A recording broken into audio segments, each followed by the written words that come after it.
Когато Бог сътворил човека, решил да го попита какъв иска да бъде.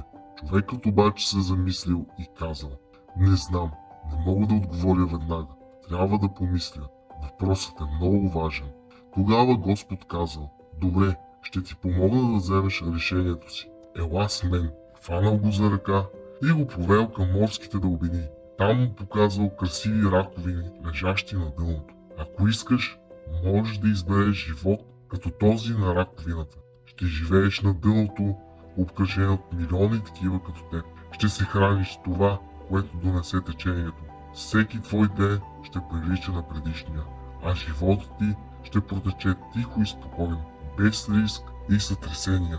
Няма да ти се налага да водиш битки. Няма да те вълнуват нито победи, нито поражения. Ще си лежиш спокойно на дъното и просто ще се отваряш и затваряш. След като показал на човека живота на раковината, Бог го повел към планината и там му посочил гнездото на орела. Ако искаш, можеш да си избереш и друг живот, като на орела. Ще можеш да летиш в небето и да достигаш до стъпни за малцина върхове.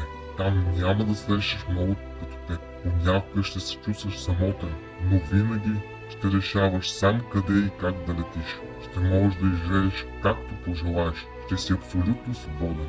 Но цената за тази свобода ще е, че нищо и никога няма да ти бъде дадено на готово. За всичко ще трябва да се бориш и да плащаш понякога с страдание и болка. Този ден нататък на земята се появили много хора, които избрали живота на раковината и малко, които предпочели живота на орела.